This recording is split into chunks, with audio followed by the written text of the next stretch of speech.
Hello and welcome to the Cambridge English Walking Podcast. I am Slava, and I am so happy you are here with us today. If you are a beginner, do not worry at all. We speak clearly, we walk slowly, and we are going to learn some beautiful English together. Today, we are not in our usual home city of Cambridge. Look around us, guys. We are actually right in the heart of London. The sun is shining, the weather is absolutely gorgeous, and the city feels alive. It is such a privilege to be here and show you these famous sights while we practice. And I am Victoria. It is so wonderful to see you all. Yes, exactly as Slava said. If you are looking at your screen, you might be thinking, wait a second, this does not look like Cambridge. And you are absolutely right. Over there, if you look closely, is the massive M&M's world. And right next to it is the iconic Lego store. It's incredibly busy here, but it's a beautiful, sunny day for a long walk. I love how the city buzzes with activity. It makes you feel like anything is possible. It is so busy. Because it is the weekend, the streets are absolutely packed with people from all over the world. The energy here is truly incredible, and we love sharing this atmosphere with you. Even though we are in a different city, our mission remains exactly the same. We are here to teach you natural, simple, and honest English through real-life conversations that you can actually use. We don't just teach you words, we teach you how to feel comfortable when you speak. That is so true. We want you to feel like you are walking right here with us. And today, we have a fantastic and very important topic. We're going to talk about something called the power of positivity. That just means how to stay happy and calm when life feels a little bit stressful, and how to stop those annoying, repetitive, negative thoughts that sometimes get stuck in our heads. We'll help you understand how to feel lighter and more hopeful, step by step. It's about small changes that lead to big results. But first, Victoria, let's talk about the weekend. How was your time? I know you had a lot going on and you were quite busy lately. You mentioned something about catching up with friends, and I'm curious how you really feel after all that social energy. Oh, tell me about it. I was running around all Saturday, catching up with old friends I haven't seen in ages, and we ended up staying out way too late, talking and laughing. It was such a special time. I'm feeling just a little bit tired today, but it was worth every minute. There's something about genuine connection that just fills your heart. What about you, Slava? How did you spend your time? Did you rest at all, or was your weekend just as active as mine? I did the exact opposite. I decided to just chill out at home. I stayed in my pajamas, I cooked a nice, simple meal. I made a giant bowl of pasta, actually, read a great book, and really took the time to recharge my batteries. It felt absolutely amazing to just slow down and disconnect from all the noise for a while.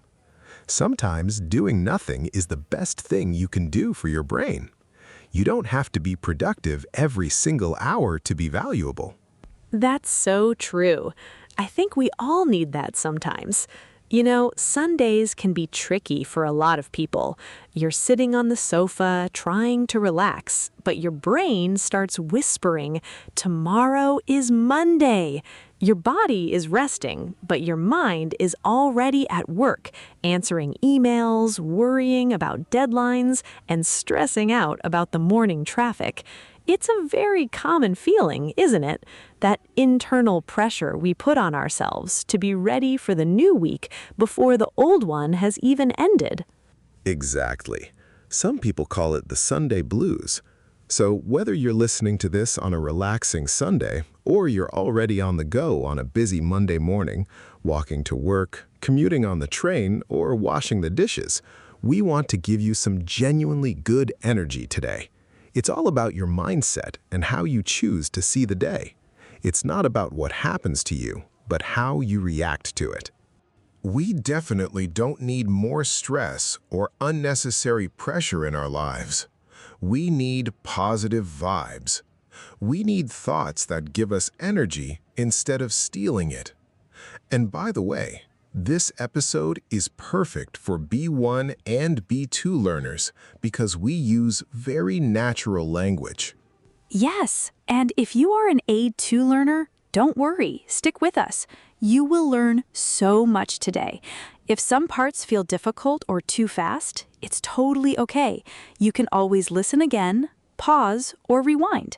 So grab a cup of coffee or just keep walking with us, and let's dive into this together. Before we start, guys, a quick reminder. If you enjoy learning with us, please hit that like button, subscribe to the channel, and maybe share this video with a friend who is also learning English. It really helps our global classroom grow and helps us create more content for you. And we have a question for you to answer in the comments right now. Where are you listening from, and what are you doing at this exact moment? Are you cooking in Brazil? Are you riding the bus in Turkey? Are you at the gym in India? Let us know. Just one short sentence is perfect for us to read. Okay, let's jump into the topic. How can we make our days feel lighter? Our first idea for today is this. Your happiness switch is inside you. It is a choice you make every single day. That sounds simple, but it's actually really hard. Happiness doesn't magically come from your phone, your new job, or other people. It comes from inside.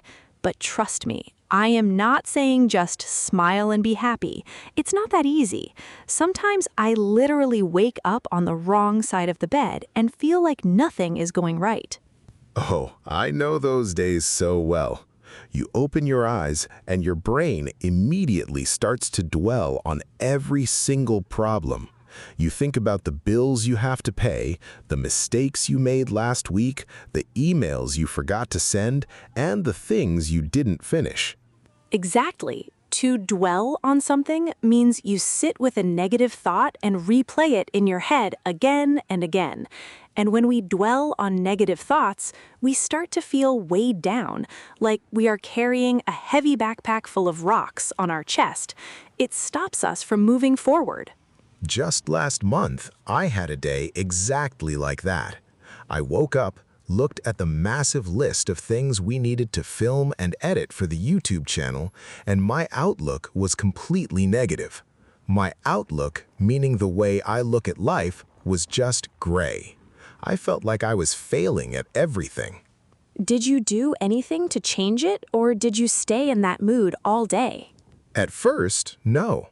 I picked up my phone and started scrolling through bad news and stressful comments. I was feeding my brain a sad breakfast. But then I realized I can't magically edit 5 videos in 1 second, but I can change my next 5 minutes. I needed to short-circuit the negative thoughts and take control. Short circuit? Like electricity? Exactly. It means you interrupt a bad pattern. You stop the usual dark road of your thoughts. I threw my phone on the bed, went to the kitchen, made my absolute favorite cup of tea, and just stood by the open window for a few minutes. I didn't solve my big problems, but I completely changed my energy and my perspective. I love that. Your mind is like a garden.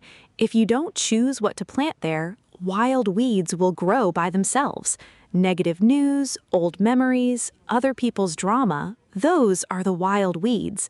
But when you choose even one small good seed, like a hot cup of tea or a short walk, you are starting a different garden, a healthier one. Right. Now let's move to our second point. What happens when your brain is just exhausted from worrying all the time? Oh, this is a big one. I remember a season in my life when my thoughts were constantly spiraling. Every night, my brain was busy with what-if thoughts. What if the channel doesn't grow? What if I fail this English exam? What if people don't like my accent? What if I made a mistake? Spiraling. That's a great word. It means a small worry starts going round and round, getting bigger and darker like a tornado in your head. You were freaking out over things you couldn't control. Yes. To freak out means to panic. I was lying in bed trying to control the whole world from my pillow. I was making a mountain out of a molehill. I was turning tiny problems into huge disasters that didn't really exist. So how did you stop it? What was your trick? Proud. I started using the 5-year rule.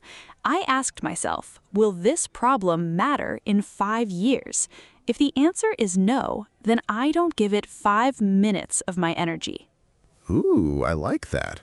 And did it work for you? Yes, 90% of my anxiety was about small things, like a mildly rude comment online or a tiny mistake in a video. My brain was working so hard just to keep my head above water instead of actually enjoying my life. To keep your head above water means you are just trying to survive a difficult situation without drowning, but you're not really thriving. Right. So if the problem won't matter in 5 years, I only allow myself 5 minutes to be upset about it. Then I let it go. It's like moving your brain from a noisy, stressful street into a quiet park where you can finally hear yourself think. That is so powerful. Now let's talk about our third point, goals. Goals can give us hope, but they can also make us incredibly stressed if we handle them the wrong way. Oh, absolutely. Have you ever felt like your goals were attacking you? A few years ago, before we started walking so much, I was stuck in a rut. Every day felt exactly the same, boring and uninspiring. But when I looked at social media, everyone else seemed to be buying huge houses, traveling to the Maldives, and building empires. Ah, the classic trap. You felt like the grass is always greener on the other side. Exactly. That idiom means we always think other people have better lives than we do. I felt like a failure because I wasn't at that level yet. So I decided to set some massive goals, but I tried to bite off more than I could chew, and I almost burned out completely. To bite off more than you can chew means you try to do something that is way too difficult for you. And to burn out means you become completely exhausted and lose all your motivation from working too hard for too long. Yes. So I stopped and asked myself, what small change can I make? I wrote down 3 very simple daily goals. One for my body, hit 10,000 steps a day, which is actually why we started these walking podcasts. One for my mind, read just 10 pages of a good book. And one for my soul, call my family back home. It made a world of difference. And did it help you bounce back? It really did. To bounce back means to recover slowly after something difficult. Small goals are like turning on the headlights of your car when you're driving in heavy fog. You can't see the whole road, but you can see the next few meters, and the next few meters are enough to move forward safely. Which brings us to our final point. Sometimes life just hurts. Things go wrong. You go through a breakup, you move to a new country and feel lost, or you face a big disappointment. These moments are inevitable. When that happens, people often try to hide from it, or they do the exact opposite. They sit in their room and brood over it all day long. It is like being stuck in a dark room with no windows, just staring at the wall. To brood means to sit and deeply think about your sadness for a long time. You replay every conversation in your head, wondering what you could have done differently. Exactly. But you can't just think your way out of a heartache or a massive challenge. You have to live your way through it. You have to work through it. It is a physical process, not just a mental one. Work through is a fantastic phrasal verb. It means to deal with a complex problem step by step instead of running away from it. When we first moved, everything felt so overwhelming. I couldn't fix it all in one day. Exactly. You have to break the giant problem down into micro steps. Don't try to build a house in a day. Just lay one brick. You don't need to fix your whole life today. I think people often forget that healing is not a straight line. Sometimes you feel better, and then the next day you feel sad again, and that is perfectly okay. It really is. I remember when I lost my job, I tried to pretend that I was fine for 2 weeks, but that just made it worse. I had to finally admit that I was hurting. Admitting it was the first step toward the light. That takes so much courage. It's quiet courage. You're not fighting the world, you're just being honest with yourself. And that's where the micro steps come in. If you're struggling, just focus on the next hour. Drink a glass of water, step outside, breathe the fresh air. These tiny actions are your anchors in the storm. Exactly. The universe gave you a situation, and now the ball is in your court. You choose how to respond to the pain, and that choice is where your power lives. That's my favorite idiom. The ball is in your court means it is your turn to make a decision or take action. Not a perfect action, just a small, kind step. Exactly. It is all about the next small move. You don't need a map for the whole trip, just the next step on the path. What a deep conversation today. Let's slow down our walk for a minute and do our signature word tour. We are going to review the most important phrases from today so you can really remember them and use them in your own life. Let's do it. First up, to wake up on the wrong side of the bed. This means you wake up in a bad mood for no obvious reason. Example 1. Don't talk to the boss today. He woke up on the wrong side of the bed. Example 2. I'm sorry I was rude this morning. I just woke up on the wrong side of the bed. Next, to dwell on something. This means to think about a bad situation for too long. Example 1. You failed the exam, but don't dwell on it. Just study harder next time. Example 2. She spends too much time dwelling on past mistakes. And remember our word to brood. It means to dwell on sadness. Example 1. Stop brooding in your room and come watch a movie with us. Example 2. He sat in the dark, brooding over his broken car. Finally, to work through. To deal with a difficult emotion step by step. Example 1. We had a big argument, but we're working through it together. Example 2. It will take time to work through the trauma. Wow, that was an incredible list of vocabulary today. Make sure to write down your favorite idiom and try to use it in the comments below. Let us know what small positive step you will take today. You know, Slava, looking at these words, I realize that English is not just about grammar. It is about how we express our souls. When we learn to say, I am working through this, we actually feel more empowered. That is so true. Using the right words gives us a sense of control over our emotions. It's like labeling your feelings so they aren't so scary anymore. Guys, don't just memorize these phrases. Try to find a situation this week where you can actually use one of them. Maybe tell a friend, I am trying not to dwell on this, or I am working through a tough project. Yes, exactly. Personalize them. Practice makes permanent. And remember, every time you speak a new phrase, you're building a bridge to a more confident version of yourself. We're so proud of you for showing up today and doing the work. Learning a language is a marathon, not a sprint, and we're right here beside you on this path. Thank you so much for taking this sunny London walk with us today. Remember, you don't have to be perfect. You just need to keep moving slowly in a kinder direction. Be gentle with your mind, guys. If this episode helped you feel a little lighter, please subscribe, and we will see you in the next walk around Cambridge or wherever we end up next. Have a brilliant week. Bye. Bye-bye.